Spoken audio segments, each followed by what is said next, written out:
L'État décide de l'annulation de 50 titres fonciers illégalement attribués à des sociétés immobilières fictives. Ces 50 titres correspondent à 198 hectares. Ils seront réattribués à des populations pour des raisons de travaux ruraux. L'information a été donnée par le ministre des Domaines de l'État et des Affaires foncières Mohamed Ali Bachili. Le processus de paix d'Alger, les derniers développements, le ministre des Affaires étrangères rencontre le corps diplomatique pour faire le point.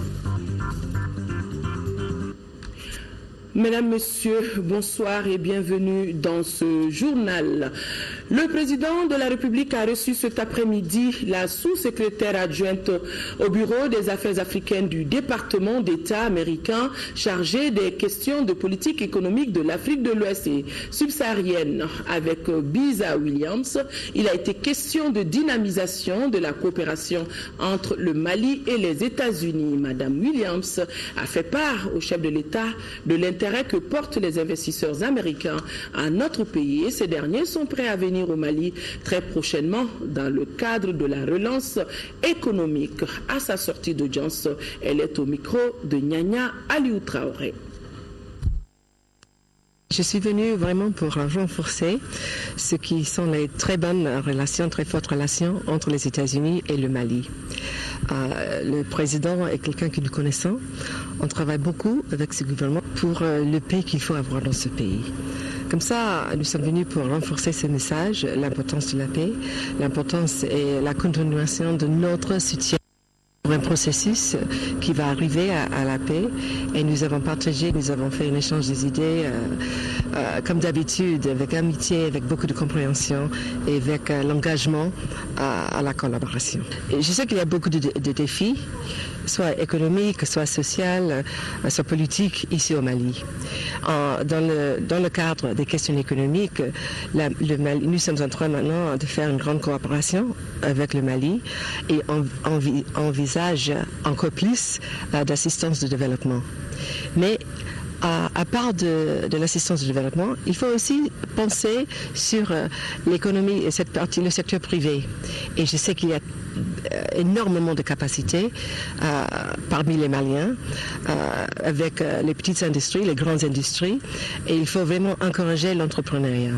Et nous sommes aussi dans ce chemin. Il y aura dans quelques mois un grand sommet sur l'entrepreneuriat et il y a une grande portion de ce sommet qui va se concentrer sur l'Afrique. Et à ce sommet, les entrepreneurs maliens auront beaucoup à contribuer à cette discussion. Nous aussi, nous avons beaucoup de mesures, des initiatives et aussi des idées. Et nous avons nos hommes et dames d'affaires aux États-Unis qui veulent avoir une entrée dans le secteur privé malien, d'avoir les partenariats avec les Maliens.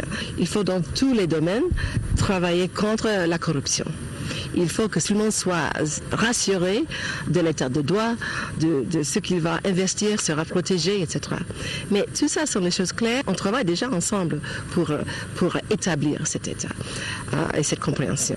Et je peux vous jurer que nos investisseurs, nos hommes et dames d'entreprise vraiment sont prêts à venir ici au Mali pour faire les affaires ensemble. Juste avant la présidence, Madame Williams avait rendu visite aux membres de la commission Vérité, Justice et Réconciliation. Ensemble, ils ont fait le point du travail abattu par l'ancienne commission avant de parler des perspectives. Pour la diplomate américaine, les Maliens doivent s'écouter, se comprendre pour avancer. Mohamed Jara, compte rendu. Lentement mais sûrement, la commission Vérité, Justice et Réconciliation s'active pour recoudre le tissu social. Et c'est dans cette dynamique que la commission a reçu la visite de la secrétaire d'État américaine aux affaires africaines. Biza Williams s'est entretenu avec les membres de la commission Vérité, Justice et Réconciliation sur le fonctionnement de la structure. C'est évident que la réconciliation nationale demande que tout le monde ait la confiance que le gouvernement les écoute, que les institutions du gouvernement, surtout la justice, le rôle de cette œuvre est vraiment de renforcer et d'être les premiers à indiquer nous sommes tous les Maliens. Il faut que tout le monde ait cette possibilité de parler sur et indiquer les revendications qu'ils ont pour ne pas seulement avoir la vengeance, pas pour la vengeance, sinon pour la réconciliation. Une visite très utile pour les responsables de la CVGR. Elle permet, selon eux, d'échanger les idées pour le bon fonctionnement de cet appareil de réconciliation. Et cela nous réconforte dans notre mission qui est de préparer le terrain pour les futurs commissaires, sur le plan matériel, bien entendu, et aussi sur le plan intellectuel. Parce que c'est des partenaires qui veulent nous soutenir, qui veulent nous aider, qui veulent que le Mali aille vers la paix, en tenant compte des notions de vérité, des notions de justice et des notions de réconciliation. En définitive, les Maliens doivent s'approprier cette structure afin de taire les querelles et regarder vers l'avenir. Vous l'avez suivi, mesdames et messieurs, hier avec nous, l'importante donation de la Chine au Mali d'une valeur de 7 milliards de francs CFA. Au cours de la cérémonie, la coopération sino-malienne a été fortement magnifiée. Ce partenariat touche quasiment tous les domaines. Retour sur cet événement présidé par le chef de l'État avec notre reporter Ibrahima Traoré. La remise de cet important don de 7 milliards de francs CFA au Mali par la Chine vient consolider davantage les relations d'amitié et de solidarité entre les deux pays. Une coopération fortement magnifiée au cours de cette cérémonie. L'ambassadeur de Chine au Mali rappelle que l'année 2015 marque le 55e anniversaire de cette coopération qui connaît actuellement un essor remarquable auquel le président Ibrahim Boubacar Keïta a contribué lui-même. Ce qui constitue, selon la diplomate chinoise, une nouvelle chance pour le partenariat sino-malien de réaliser de nouveaux progrès. Je suis vraiment émue que l'émotion amicale entre la Chine et le Mali s'enracine, non seulement dans l'histoire, mais aussi au cœur de nos deux peuples. Et le plus important, c'est que cette amitié s'est transmise de génération en génération. Aujourd'hui, l'amitié et la coopération sino-malienne sont toujours pleines de vitalité, auxquelles, Excellence, Monsieur le Président, vous êtes très attaché et avez beaucoup contribué. Tendre la main à autrui, transmettre le message de paix et de solidarité entre les peuples, c'est une composante importante de la coopération sino-malienne. Quels que soient les aléas internationaux et la situation nationale. Les sentiments d'amitié qu'éprouve le peuple chinois pour le peuple malien sont sincères. Le soutien de la partie chinoise à la partie malienne est constant. Nous sommes toujours liés par une amitié traditionnelle et un partenariat sincère en partageant bonheur et malheur. Le chef de l'État a salué les autorités chinoises pour ce geste hautement solidaire.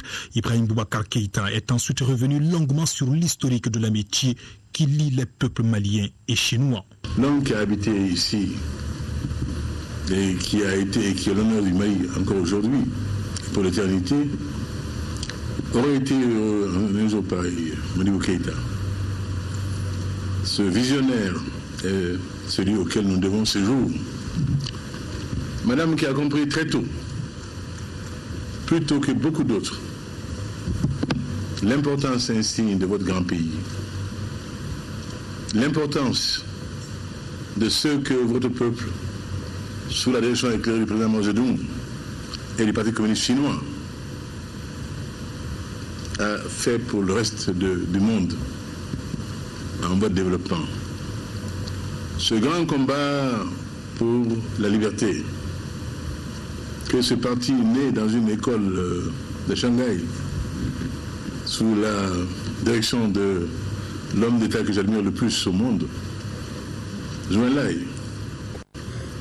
Ce parti a fait beaucoup, non seulement pour la Chine, mais pour le reste du monde. Et ça a été un honneur pour moi, madame, me trouvant à Changin, d'aller dans l'université qui porte son nom, où il a étudié. Madame, nous avons fabuleusement appris à l'école de votre pays. Pourquoi j'étais ému et fier d'être considéré en un temps où je n'avais aucune fonction officielle dans ce pays, d'être invité au cours de la même année 2 fois en Chine, en tant qu'ami de la Chine et du peuple chinois. cet honneur, madame, que la Chine m'a fait restera jamais gravé dans mon cœur. Et partout où j'ai été, je voyais des grandes banderoles bienvenue à l'ami du peuple chinois. Ça vaut en soi tout l'honneur du monde. Et ce que le bureau politique du Parti communiste chinois m'a dit, il est en train de le tirer. Et cela m'a été confirmé par le Premier ministre Li Keqiang à Tianjin lors de ma visite. Madame, votre pays, votre peuple mérite qu'on lui porte amitié et estime et considération. Il est de ce peuple qui vient de loin. Quand on a construit une muraille de plus de 3000 km à travers montagnes, fleuves et vallées et monts, madame, on dit au reste du monde de ce que l'on est. On ne vous dit pas ce que vous avez été avant les autres. Cette brillante situation de votre pays chinoise inspire encore heureusement le monde d'aujourd'hui. Dans tous les domaines, l'art, la peinture, la sculpture, la science aujourd'hui. J'ai été émerveillé de voir ce centre de calcul à nul autre pareil à Tianjin, dirigé par une jeune chinoise. Ça, c'est la Chine d'aujourd'hui et la Chine de demain. Et notre honneur à nous, Maliens, aura que notre président, Modibo Keïta, et son équipe, dont notre vénéré père, le ministre Seydou Badian Kouaté, ont été les initiateurs et les metteurs en œuvre. Ce temps de gloire où nous avons dit, du haut de la tribune des Nations Unies, notre conviction qu'il ne saurait jamais y avoir qu'une seule Chine, une seule et grande Chine, la Chine, conduite par Mao Zedong. Et n'ont pas varié, n'ont pas changé, rien n'y a fait. Le Mali a resté constant. Tous les régimes qui sont succédés au Mali ont été dans la même veine. Amitié constante dès le premier jour. Et ce n'est pas étonnant que vous ayez été parmi les tout premiers à reconnaître le Mali indépendant. Donc nos relations plongent dans le temps. Même du temps où nous n'étions pas en relation diplomatique, nous nous connaissions. Nous savions la belle histoire de la longue marche. Nous savions les héros.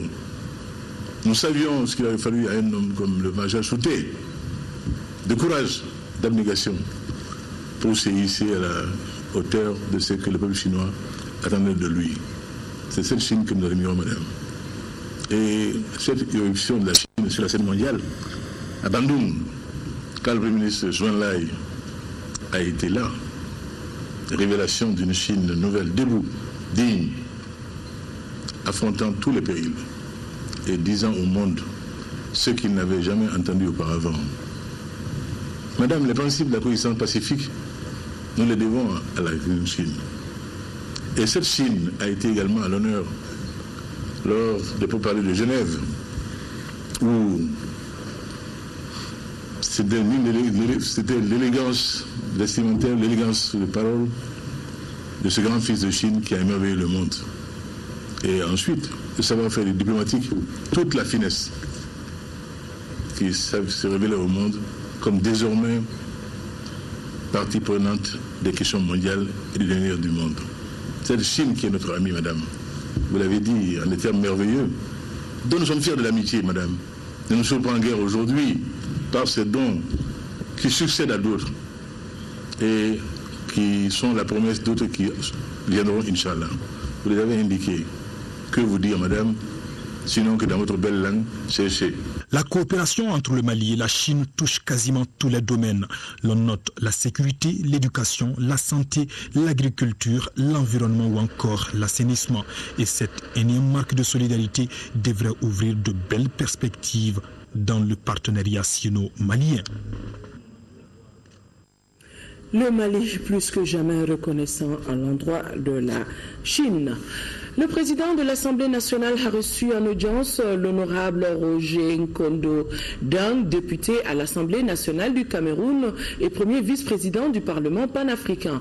Le député camerounais était porteur des messages du président du Parlement du Cameroun à son homologue du Mali et les deux hommes ont aussi parlé de paix et de sécurité.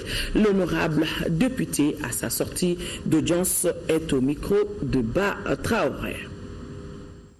J'étais porteur d'un pli fermé de son homologue du Cameroun, le très honorable Kaba Yege Djibril, qui m'a chargé de lui transmettre un pli fermé, ce que j'ai fait, et nous avons pris le temps d'échanger sur le fonctionnement du Parlement panafricain et des problèmes de paix et de sécurité dans notre continent. Je crois que la diplomatie parlementaire entre les deux parlements se porte très bien et j'ai été une fois de plus très impressionné par l'accueil qui m'a été réservé par le président de l'Assemblée et des sujets d'intérêt commun qu'on a évoqués, notamment le problème de Boko Haram au Cameroun, le problème des rebelles ici, des islamistes et tous ces problèmes de paix et de sécurité qui entourent nos deux pays, nous les avons évoqués et je crois que je pars d'ici avec une très bonne impression d'avoir rencontré quelqu'un qui maîtrise tous les sujets d'actualité du continent africain et notamment des problèmes qui acculent le Mali. Le ministre des Affaires étrangères, de l'intégration africaine et de la coopération internationale a rencontré cet après-midi les diplomates accrédités dans notre pays. Il s'agissait au cours de la rencontre de faire le point du processus de paix en cours et particulièrement des derniers développements liés à la rencontre d'Alger ces derniers jours.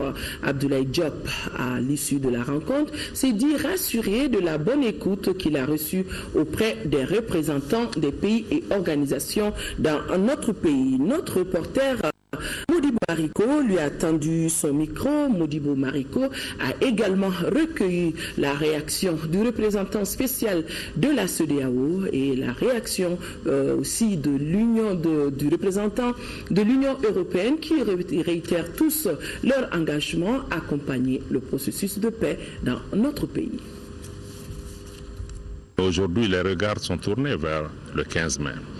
15 mai, date prévue par la médiation, en accord avec le gouvernement du Mali, pour la signature ici à Bamako de cet accord pour la paix et la réconciliation entre Maliens. Et nous voudrions donc rencontrer le corps diplomatique malien pour évaluer ensemble le chemin parcourir et échanger aussi sur la meilleure façon de continuer à avancer vers la signature de cet accord de paix qui, nous l'espérons, pourra constituer aussi une fête de la paix et de la réconciliation au Mali. Nous avons exprimé à l'ensemble du corps diplomatique toute la dédicace et l'engagement, la détermination du chef de l'État, son Excellence Ibrahim Boubacar Keïta, du Premier ministre Modibo Keïta et de l'ensemble du gouvernement pour aller aujourd'hui vers la paix. Mais aussi que la majorité des Maliens a accueilli favorablement cet accord de paix et que l'ensemble de la communauté internationale se tient aux côtés du Mali pour considérer qu'il s'agit là d'un compromis, d'une base importante pour aller vers la paix et que ceci sont des données importantes qui ne peuvent pas être ignorées. Et que nous continuons à lancer un appel à nos frères des mouvements de la coordination qui puissent comprendre qu'il est temps de prendre une décision, il est temps de s'arrimer à cette caravane de la paix qui est déjà en mouvement pour pouvoir prendre la bonne décision. Parce qu'aujourd'hui, la question c'est oui ou non acceptons-nous l'unité du pays? Oui ou non acceptons-nous la paix? Et que si ces deux questions sont répondues, il n'y a absolument aucune raison pour que des Maliennes et des Maliens se mettent désormais en marge de ce processus. Et nous avons aussi demandé à la communauté internationale de continuer à accompagner le Mali, de continuer à œuvrer de manière à ramener les frères et sœurs qui n'ont pas encore pris la décision de pouvoir la prendre pour qu'on puisse avancer vers cette paix. Mais que aussi les pays et institutions qui accordent aussi des facilités à ces mouvements puissent aussi exercer toutes les pressions nécessaires. Ce que nous avons retenu, c'est que la communauté internationale est sortie unie et ferme sur les principes. à partir de cet instant, la communauté internationale voudrait que les groupes qui n'ont pas encore signé puissent se raviser et pouvoir le faire avant qu'il ne soit trop tard. Parce qu'il est évident que l'unité du Mali ne soit pas négociée, l'autorité, la souveraineté, le caractère laïque, etc. du Mali ne sera pas négocié. Et donc par conséquent, si le paraphe veut dire tout simplement qu'on est d'accord sur ces principes, alors aussi bien la médiation que la communauté internationale sont tout à fait disposées à ce que dans le cadre de la mise en œuvre de cet accord, nous puissions nous retrouver pour poursuivre les discussions. Mais avant cela, il n'est plus nécessaire ni séant de rouvrir les négociations. Je crois qu'on s'est mis tout à fait d'accord là-dessus et je crois que nous sommes aussi d'accord que si après la signature, la ligne ne bouge pas, alors il est fort possible que la communauté internationale réfléchisse sur les moyens nécessaires de faire la part entre ceux qui sont pour la paix et donc pour l'unité du Mali et ceux qui seraient contre l'unité du Mali et donc forcément se retrouveront dans le cadre du terrorisme et seront traités comme tels. La priorité actuelle est d'essayer de dialoguer et d'encore une fois convaincre les partis qui effectivement ont encore des réticences à signer. C'est ça la priorité immédiate. Le 15 mai, c'est pas encore demain. On a encore quelques semaines pour dialoguer, pour discuter, pour nous entretenir, pour essayer de répondre aux préoccupations que peuvent avoir effectivement encore les partis qui ne signent pas, en sachant que le texte maintenant, il est définitif. On ne rouvrira plus le texte. Mais le dialogue doit continuer pour effectivement tout le monde signe le 15 mai. C'est ça l'objectif. Ce qui viendra après, éventuellement, on verra. Mais nous souhaitons tous, communauté internationale, de manière très très unie là-dessus, qu'une signature de tout le monde ait lieu le 15 mai. Ouverture ici à Bamako de l'atelier de révision du plan de contingence nationale multirisque 2015-2016. Objectif, c'est de pouvoir réduire les délais d'intervention et le nombre de pertes en vies humaines. Il vise également à offrir un cadre de planification conjointe couvrant les risques récurrents. Daouda Sidiki Diarra, compte rendu. Fréquentes au Mali, les inondations sont survenues 15 fois en 30 ans, affectant entre 10 000 et 45 000 personnes à chaque événement. Selon les statistiques, dans le même registre, en plus des inondations, les catastrophes naturelles incluant la sécheresse et les épidémies ont touché près de 3 millions de personnes. Cette situation explique en partie la vulnérabilité du pays au choc exogène. Pour faire face aux nombreuses conséquences dévastatrices de ces catastrophes, notre pays, avec l'appui du PNUD, Programme des Nations Unies pour le développement, a initié cet atelier. L'atelier de révision du plan de contingent national multirisque, qui fera l'objet d'échanges 4 jours durant, atteste la volonté des hautes autorités du Mali et de nos partenaires à s'engager ensemble dans un processus commun de mise en œuvre du cadre d'action de Sendai 2015-2030 dans notre pays. Ce cadre d'action de Sendai, faut-il le rappeler, a pour objectif fondamental de construire des communautés résilientes, de protéger les vies et actions de développement. Le processus d'actualisation du plan de contingence nationale multirisque 2015-2016 a pour but de faciliter la coordination des actions afin de diminuer les risques les plus probables.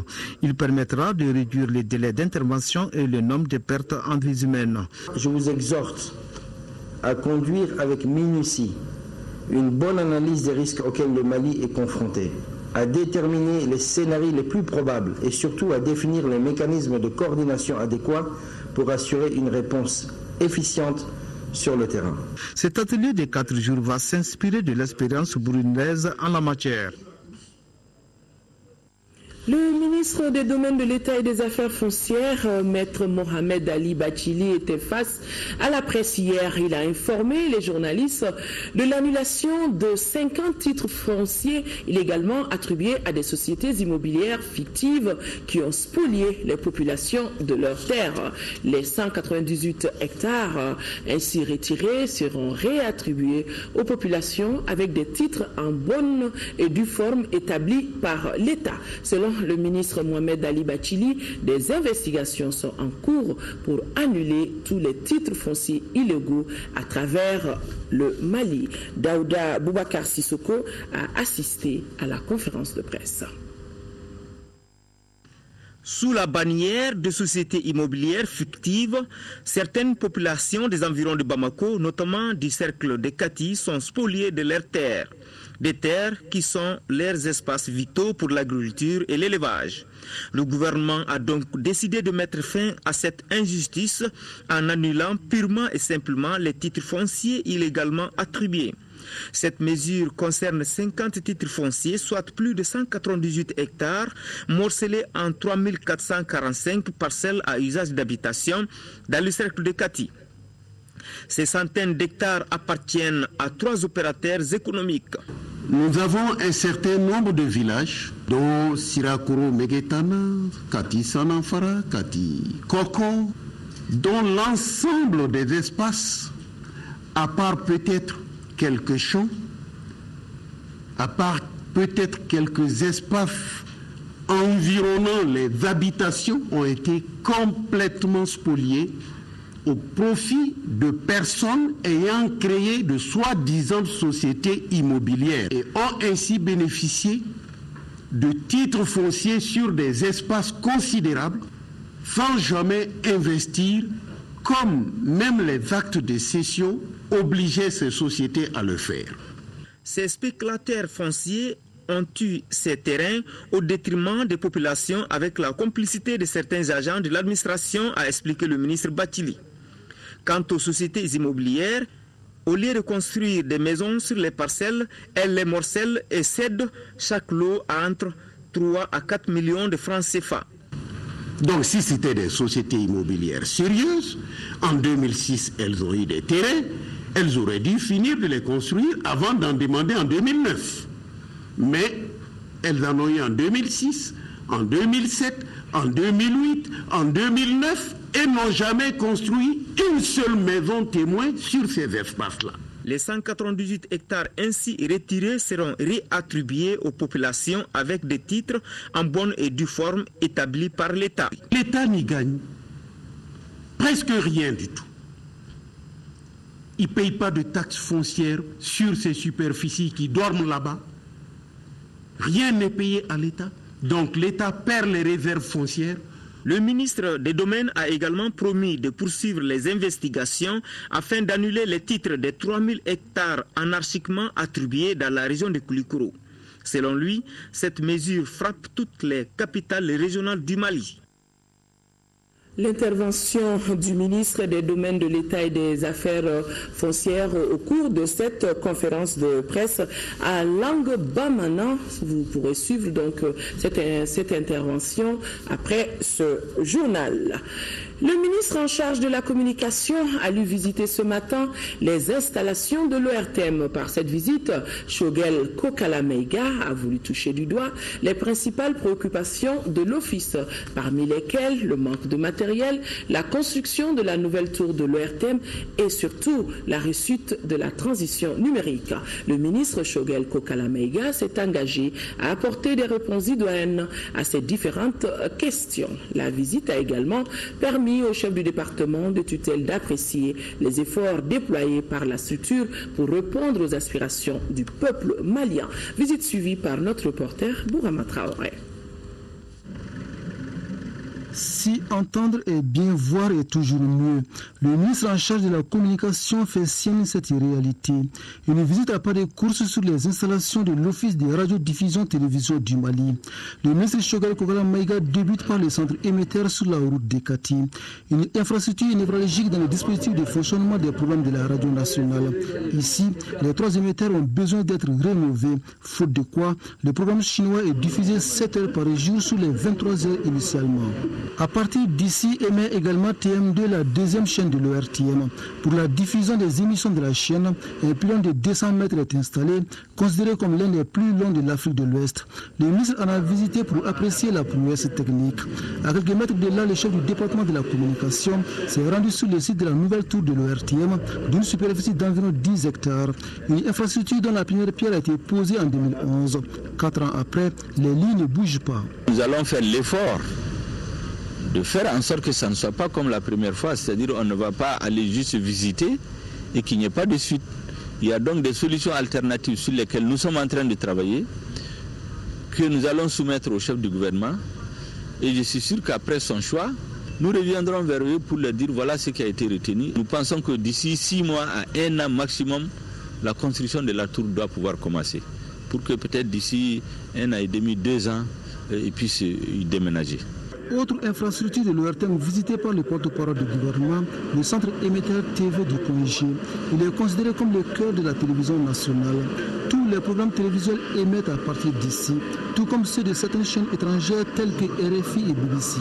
On est très content quand on nous rend visite souvent. Ça nous encourage dans notre travail. Un autre dispositif important pour le bon fonctionnement de la télévision nationale, la station terrienne visitée par le ministre Maïga, lequel s'est rendu ici à Bozola pour le même exercice. Du sujet de la télévision nationale aux salles de montage, le premier responsable du département de la communication a fait le tour des différentes installations. Question de se faire une idée précise sur les conditions de travail des agents. Il s'agit aussi de constater les processus en cours pour réussir le passage au numérique.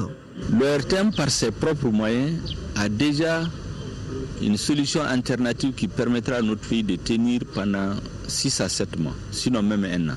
Après avoir constaté cela et l'apprécier, il faut se poser la question, qu'est-ce qu'on fait après? Parce que le fait que la transition commence le 15 juin 2015 est connu depuis 9 ans. Donc il ne faut pas faire la même chose que ce qu'il y a 9 ans, constater qu'il y a des matériels pour tenir 6 mois, 1 an, et puis s'asseoir. Je leur ai donc indiqué que le Premier ministre a instruit au ministre de l'économie et des finances et au ministre de l'économie numérique de lui proposer une solution concrète pour résoudre définitivement cette question. Après la télévision nationale, le ministre en charge de l'information a visité TM2, une chaîne 100% numérique dotée de matériel de dernière génération. Elle met en œuvre un programme de proximité essentiellement orienté vers les jeunes et les femmes. TM2 sera très prochainement logé dans du neuf. Le nouveau bâtiment est presque terminé. À la division des programmes, le ministre Maïga a constaté un travail minutieux en cours, notamment la conception de nouveaux génériques, le tout pour donner un nouveau visage à la télévision nationale. L'ORTM aujourd'hui nous a indiqué clairement qu'ils ont des problèmes de matériel, même pour couvrir les grands événements.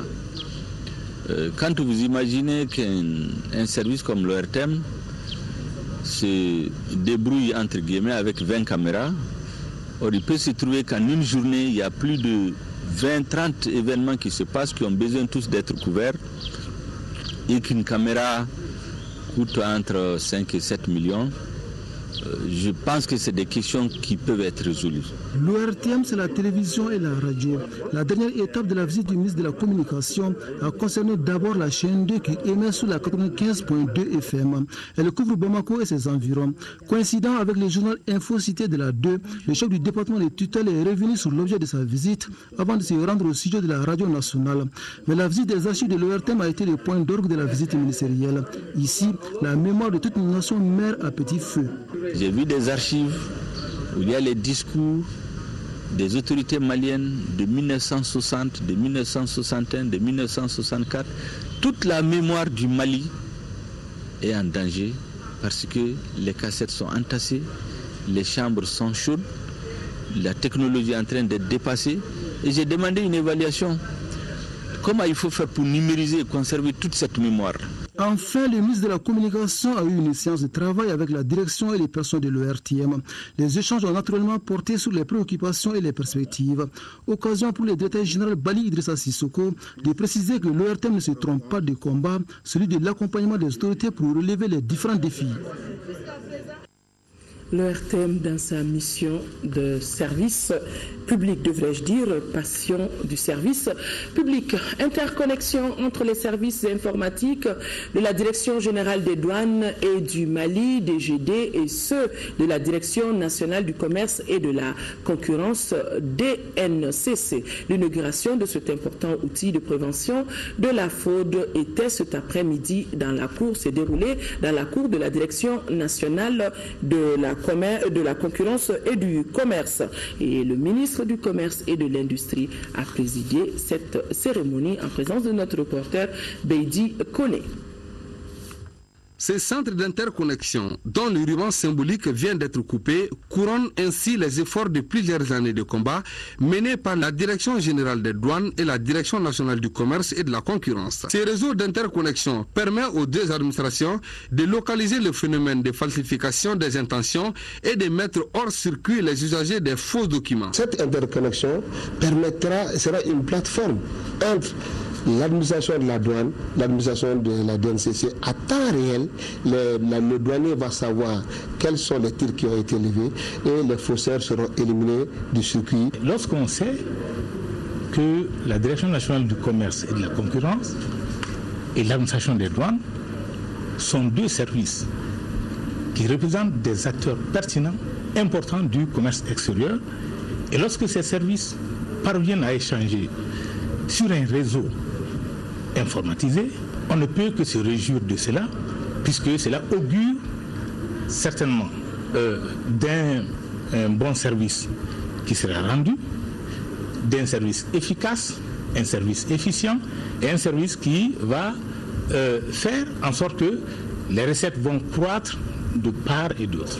Ces centres d'interconnexion permettent aux deux administrations de maîtriser le circuit du commerce extérieur et mesurer le volume réel des importations. Dans un partenariat public-privé avec le Conseil national du patronat du Mali qui gère le fonds du PVI, nous avons pu trouver les fonds, à peu près 240 millions, pour investir dans ces serveurs que vous voyez et pour mettre les DNCC en liaison d'abord avec la direction et en même temps mettre la DNCC, donc la direction, en liaison directe avec la Direction générale des douanes. Cette initiative, hautement appréciée à sa juste valeur par les acteurs du domaine, permettra d'innover et sécuriser leur cadre de travail.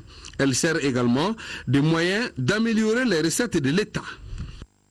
La présidente de la Commission de l'Union africaine a nommé il y a environ une semaine notre compatriote Djeneba Diarra, qu'on appelle affectueusement Djena, au poste de secrétaire général de l'Union africaine.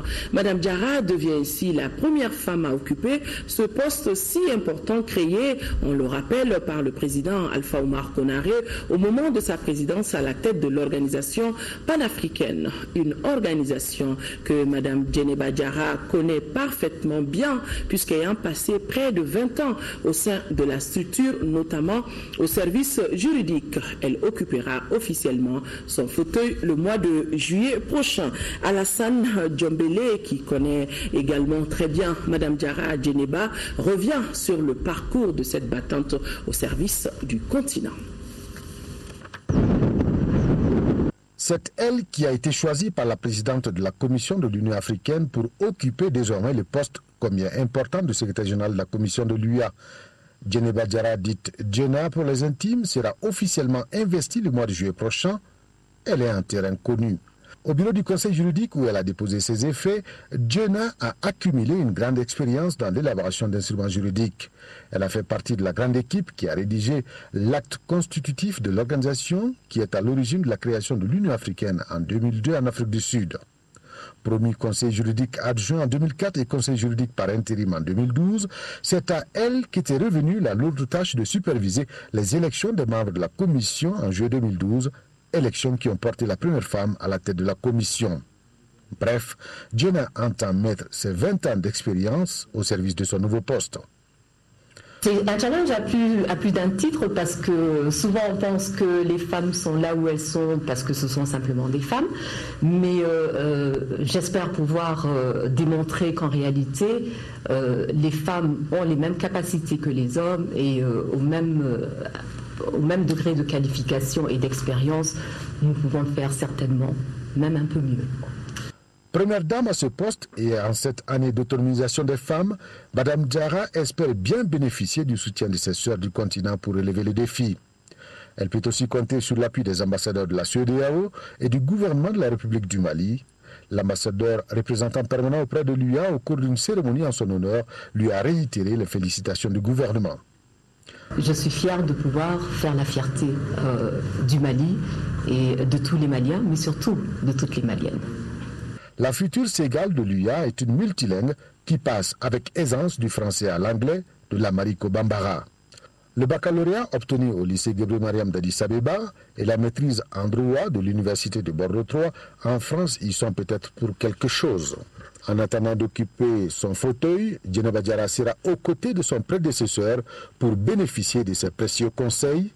Jean Mfassonné, véritable bibliothèque de l'organisation, y a passé 35 années de sa vie. Félicitations, Madame Diarra Djeneba, au nom de toutes les femmes du Mali. Nous sommes à 10, restons-y pour dire que le ministre de la Solidarité, de l'Action humanitaire et de la Reconstruction du Nord a quitté Bamako pour Addis Abeba avec son homologue de l'emploi. Le ministre Amadou Konaté prendra part aux travaux de la première session du comité technique spécialisé sur le développement social, le travail et l'emploi. Le thème général de cette session porte sur la protection sociale pour un développement inclusif.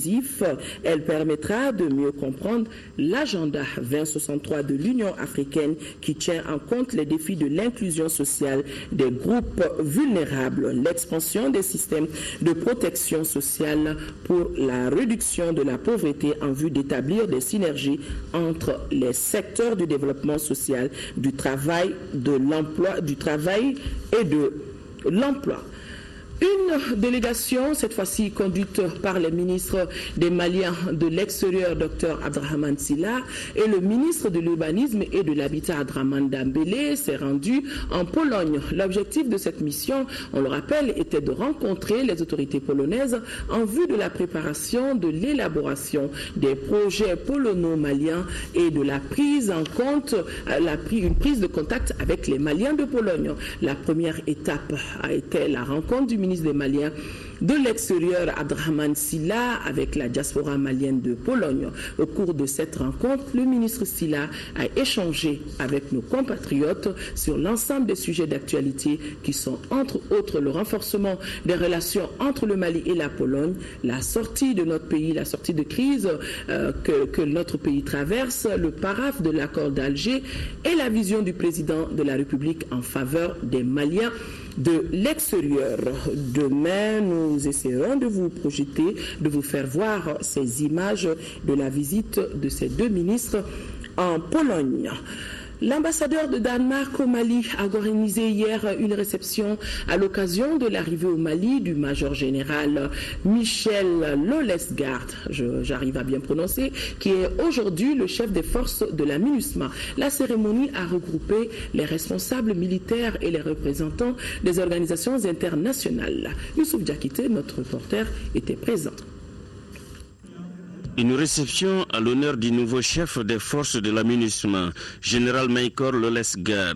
Il est danois. Sa mission, c'est de coordonner l'ensemble des activités de la MINUSMA au Mali pour la stabilisation du pays. C'est un grand honneur d'accueillir et vous présenter mon compatriote, le nouveau commandant de la force de MINUSMA, le général Michel Lolesgaard.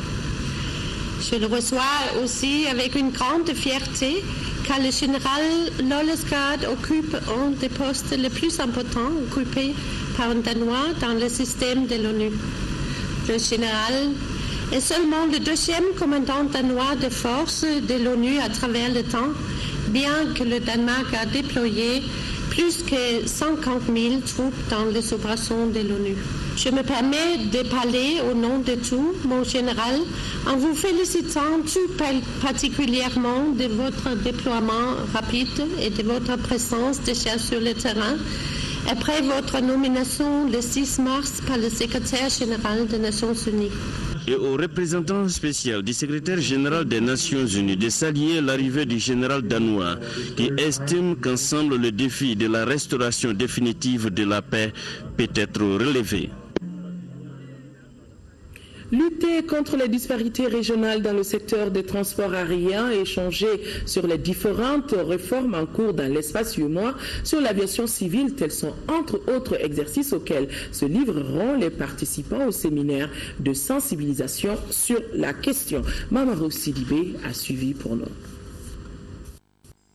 Pendant des jours, les participants à ce séminaire vont échanger sur les différentes réformes en cours dans l'espace communautaire par rapport à l'aviation civile. Le transport aérien international est en pleine mutation.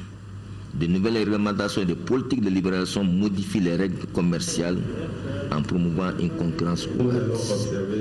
Dans ce contexte, il est urgent pour les économies des États de l'Union de recadrer le contenu de leur politique de transport aérien en s'inspirant des normes édictées par les instances internationales auxquelles ils font partie. Pour recadrer et appliquer le contenu de la politique de transport aérien, l'autorité aéronautique, les services aériens et entreprises de transport aérien doivent maîtriser le contenu en vue de relever le défi de la libéralisation pour un développement durable des transports aériens dans l'espace UEMOA. Conscient du fait que la connaissance de ces normes par le public est un gage pour leur application effective et efficiente, le bureau de représentation de la commission de l'UEMOA au Mali a jugé pertinent d'organiser ce séminaire dont l'objectif global est de contribuer et à améliorer l'application des textes communautaires relatifs au transport aérien au Mali. Le transport aérien est une activité qui est fortement inscrite dans le contexte international, dans le contexte mondial. Donc ce contexte mondial est dominé par un mouvement aujourd'hui qui est celui de la libéralisation. Donc il fallait que nos États se préparent et préparent leur marché, préparent leurs entreprises à pouvoir faire face aux défis de la libéralisation. Les travaux de ce séminaire, qui seront orientés sur les lignes de conduite à suivre, répondront aux orientations de l'UEMOA, c'est-à-dire faire du secteur des transports aériens ses priorités. Les travaux de la revue conjointe 2015 du secteur de l'éducation et de la formation professionnelle débuteront demain, mercredi 22 avril, à partir de 9h au Centre international de conférence de Bamako.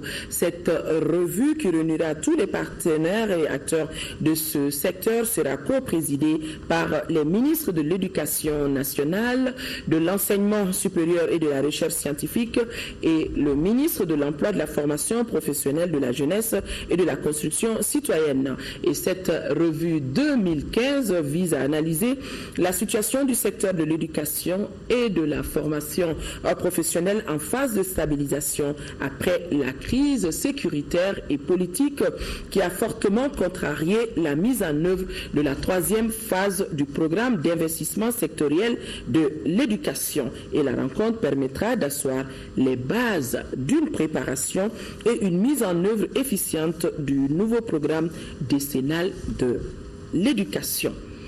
Fin à Goundam, en 6e région de la caravane pour la paix. Pendant une semaine, les ressortissants de cette localité ont sillonné plusieurs communes frappées par la montée du banditisme afin de faire résonner cette tranche sur la nécessité du vivre ensemble. La paix a été prônée par les caravaniers qui se disent satisfaits des objectifs atteints. La cérémonie de clôture a été marquée par la présence du gouverneur qui a fait le déplacement dans la cité des Lacs avec notre reporter Yaya Tandina.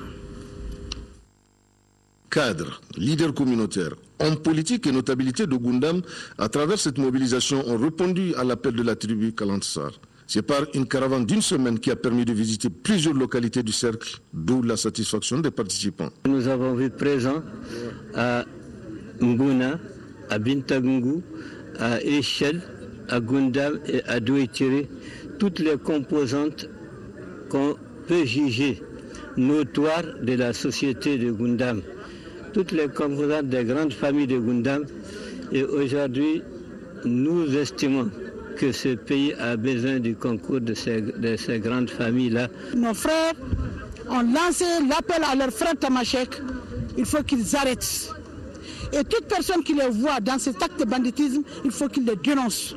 et le remettre à la justice. Parce qu'il ne faut plus jamais ça dans le cercle de Goundam. L'insécurité, la réconciliation et le vivre ensemble sont les différents messages transmis par les caravaniers. Cet engagement, cette grande mobilisation doit se concrétiser, se traduire dans la pratique de tous les jours à travers une lutte implacable contre le banditisme brésilien qui est en passe de mettre en rite l'épreuve de la confiance et la concorde séculaire qui ont toujours caractérisé la coexistence entre les différentes composantes de la communauté.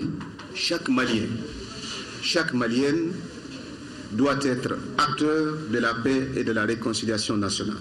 C'est pourquoi notre pays a signé l'accord préliminaire du 18 juin 2013 de Ouagadougou et ensuite récemment paraphé le 1er mars 2015 l'accord de paix issu du processus d'Alger malgré ses imperfections.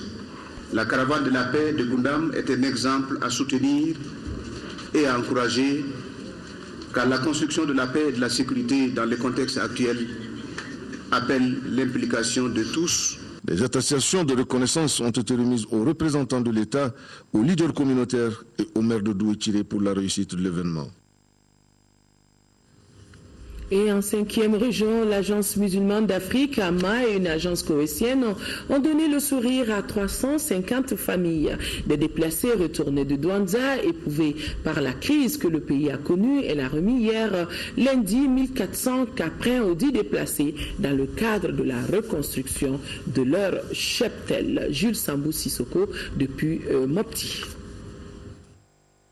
Ils s'estiment très heureux, les éleveurs déplacés retournés des 350 familles du cercle de Douanzan, bénéficiaires du programme d'aide d'urgence de l'Agence musulmane d'Afrique, qui vient de remettre à chaque famille un bouc et 3 chèvres. Ce geste de prodigalité participe à l'insertion socio-économique des bénéficiaires. Coût global 45 900 000 francs CFA. Aider les populations éprouvées par la crise que le Mali a connue nous préoccupe beaucoup.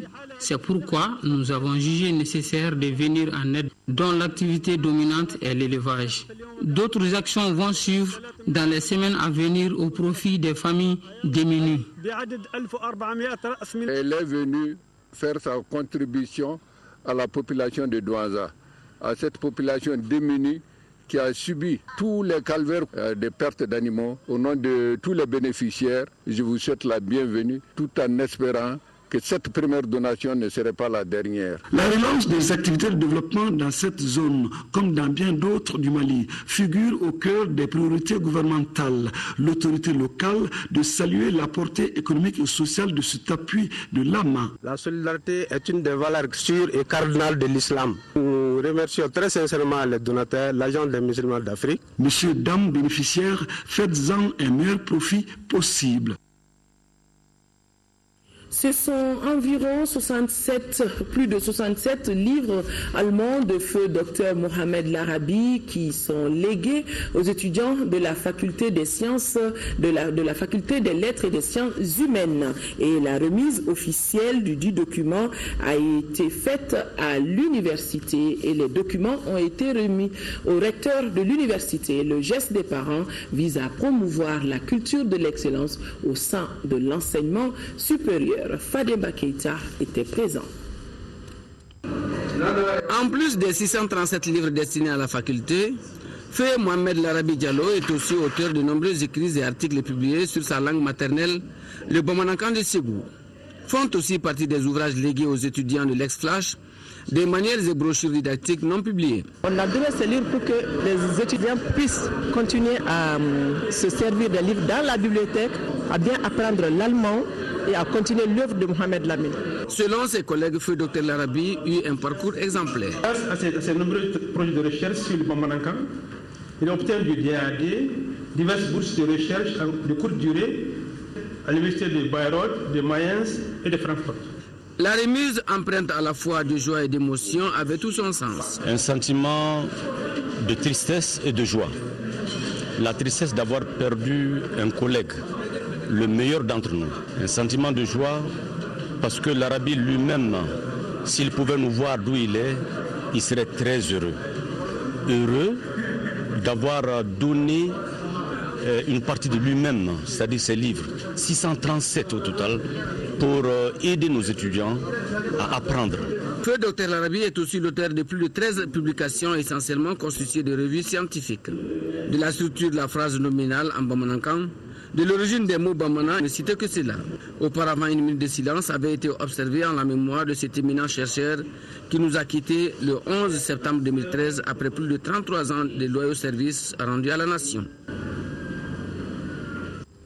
Le ministre de l'Administration territoriale et de la décentralisation convie les présidents de partis politiques, les représentants des organisations de la société civile à une rencontre d'information et d'échange sur l'accord pour la paix et la réconciliation au Mali issu du processus de paix d'Alger le jeudi 23 avril à partir de 10 heures précises dans la salle de conférence de la primature et ça sera sous la présidence du Premier ministre, chef du gouvernement. Le consul général du Mali en France informe les usagers qu'à partir du vendredi 24 avril, il sera possible de prendre des rendez-vous directement sur le site du consulat pour la délivrance des visas d'entrée au Mali. L'objectif de cette nouvelle disposition est de faciliter les démarches administratives et limiter au mieux le temps d'attente des usagers. Le site web du consulat est le suivant: www.consulatsdumalienfrance.fr et vous pouvez prendre vos rendez-vous les lundis, mardis et jeudis de 11h à 12h30. Le gouverneur du district de Bamako, à l'instar de beaucoup de nos concitoyens, constate avec amertume l'occupation anarchique des trottoirs de l'avenue du Mali, Sisa Amdalaï Asseyi, par des vendeurs et vendeuses d'articles et d'arrêts de toutes sortes. Le gouverneur invite toutes les personnes en cause à se ressaisir et à libérer immédiatement les dits trottoirs sous peine de sanctions administratives, voire de poursuites judiciaire. Et le gouverneur de marquer compter sur l'esprit de citoyenneté et de responsabilité de tout un chacun. Sport, athlétisme, le Grand Prix CA de Bamako a été couru cet après-midi au stade de Modibo Keïta. De nouveaux records du Mali sont tombés, notamment en 100 mètres dames et triple saut en hommes. Abdul Karim Kaba a suivi pour nous. L'Ivoirien Talou Marie José sur les 100 mètres dames et Mamadou Chérif Dia du Mali en triple saut ont été les grandes vedettes de la 14e édition du meeting Grand Prix CA de Bamako. Talou Marie José, en plus de sa première place sur les 100 mètres et 200 mètres, elle a établi un nouveau record en 100 mètres du meeting, 11 secondes 28. De 16 mètres 18, Mamadou Chérif Dia a sauté plus long, à 16 mètres 50. Ces performances ont été beaucoup appréciées par les autorités et les responsables de la discipline. Nous venons d'assister à de très très belles courses, de très haut niveau. Nous avons largement rempli le cahier de charges. On devrait avoir au moins 10 nationalités. Aujourd'hui, il y avait 13 nationalités et aussi 10 disciplines. Et vous avez aussi, il y a eu des disciplines où le niveau était très très relevé. Donc c'est une satisfaction par rapport à ceci. C'est d'abord une bonne impression, une grande mobilisation au niveau des jeunes et puis un niveau technique très élevé qui fait qu'aujourd'hui la Fédération malienne d'athlétisme a mis tout en œuvre pour que le meeting de Bamako soit une réussite. Plus de 100 athlètes ont compéti dans cette 14e édition du meeting Grand Prix CA de Bamako. La présente édition a suscité beaucoup d'engouement chez les jeunes. Abdul Karim Kaba. Sur la base des prix fournisseurs du mois d'avril 2015, les prix indicatifs plafond à la pompe des produits pétroliers en vigueur restent inchangés, excepté le prix non subventionné du gaz butane. À titre de rappel, ils sont de supercarburant sans plomb 759 francs CFA, Pétrole lampant 559 francs CFA, gasoil 660, le DDO 660, fuel oil 463 francs le litre, le jet A1 libre. Il faut noter que le prix subventionné du kilogramme de gaz butane est de 584 francs CFA. Par conséquent, le prix de vente de la bouteille de 2,75 kg est de 1605 francs CFA et celui de la bouteille de 6 kg est de 3500 francs CFA. Quant au prix non subventionné du kilogramme, il est de 878 francs CFA. Le ministre des Affaires étrangères, de l'intégration africaine et de la coopération internationale, Abdoulaye Diop, a animé hier une conférence de presse pour évoquer la signature prochaine de l'accord d'Alger. Date retenue, c'est le 15 mai prochain ici à Bamako. Vous pourrez suivre l'intervention du ministre en langue bambana après ce journal. Voilà, mesdames et messieurs, c'est donc tout pour ce journal. Merci de l'avoir suivi. L'information reprendra ses droits demain, 10h, 13h. Ça sera avec Kadiatou Kone. Inch'Allah, je me ferai le plaisir d'être là pour les éditions de la soirée. Excellente nuit à tous. Au revoir.